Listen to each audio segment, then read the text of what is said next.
You're watching Coronavirus in Context. I'm Dr. John Whyte, Chief Medical Officer at WebMD. I'm joined today by my friend, Dr. Sachin Jain, Adjunct Professor of Medicine at Stanford University.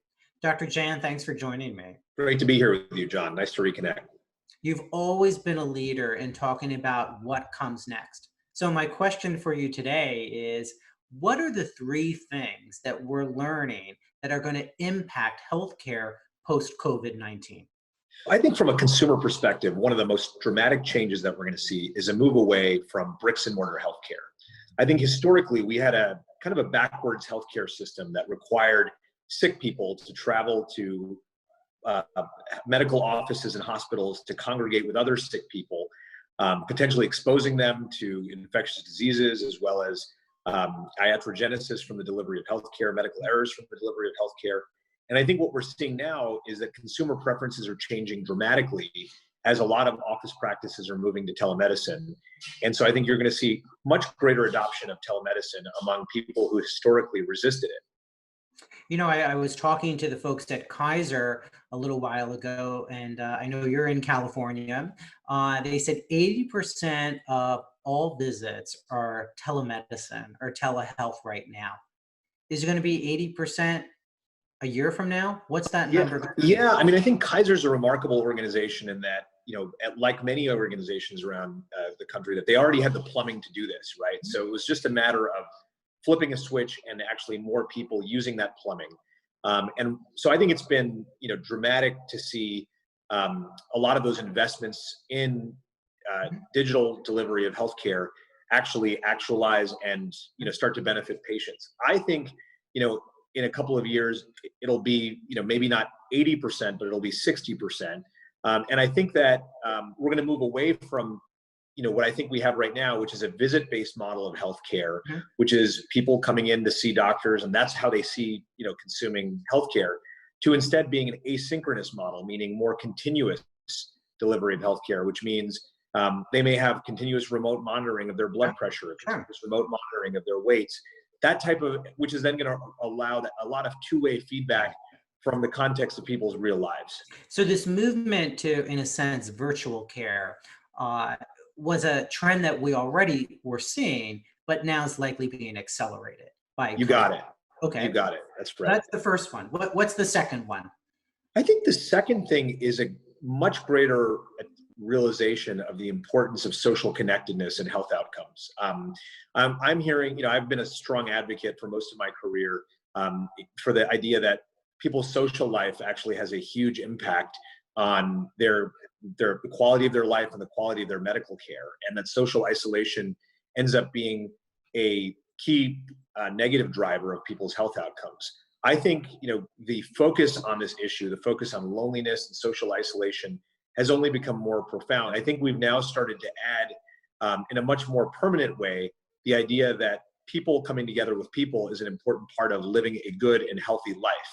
And so I think we're going to start to see more deliberate focus on social connection, and perhaps a return to a view of the world where community was something that was really important and highly relevant in the context of one's healthcare. Is this part of an overall discussion around social determinants of health, or do you think this is a bit of a niche area? I don't think of this as a niche area. I think this is like a fundamental question of like what it means to live a good life. I think it's far bigger than kind of our industry-specific discussions on social determinants of health. I think this is around, there's a much more profound conversation that's going on right now of what does living a good life look like? And that's going to translate into how we as medical professionals support patients and actually, ensuring that they do have a good life. And what's that third change that you think we're going to see persist post-COVID? Yeah, John, I think the American public is really waking up to something that those of us who learn medicine and practice medicine for years have really known, which is that there's so much that we don't know, right? I think, a number of questions that people have about COVID, about treatments, about ventilators, about, how care is organized and structured and delivered. People are realizing there's far more art to medical care delivery than science. And I think there's a much greater realization that there is much more to be discovered, much more to be learned, much more to be understood. And so I think that there is going to be a profound return to the humility around our overall social knowledge around, medicine. I think many people believe that medical science is far more advanced than it is. And to be clear, it's very advanced, but it oftentimes falls short of people's expectations in terms of knowing exactly what to do in certain situations.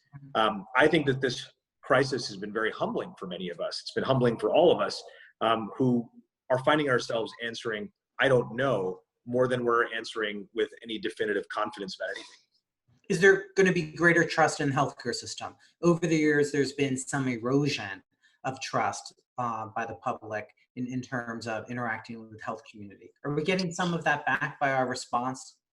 Yeah, I think that's been remarkable, is to see the restored respect for people who deliver healthcare. I think there's sort of an expectation that healthcare workers are just like everybody else, but now there's a realization that healthcare workers are more like soldiers than they are like anyone else. They put themselves in harm's way every single day to actually take care of other people.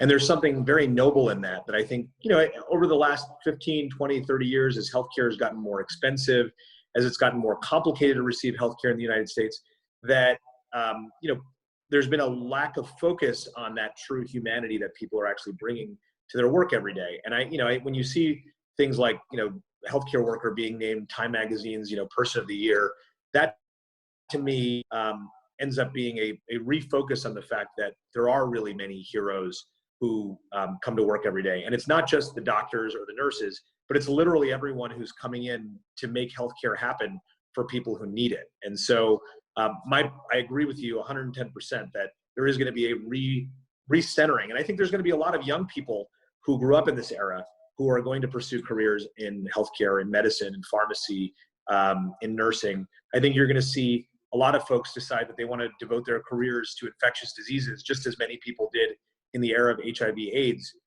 because of that sense of mission and wanting to solve society's biggest problems, of which COVID-19 is clearly top of everyone's list right now. What are you optimistic about? I'm optimistic about American science. When people ask me, the number one question I get asked is, when is this all going to end? And I always say it's going to end earlier than anyone thinks it is, because I believe in the power of the American, biopharmaceutical industrial complex, which has been, looked negatively upon for years. I believe that they have, over time and time again, shown that there are problems that ultimately were seen as unsolvable, for which miraculous solutions are developed. And so I'm very optimistic that, that the very brilliant people who've devoted their lives to virology, microbiology, infectious disease, immunology, are going to take all of that genetics.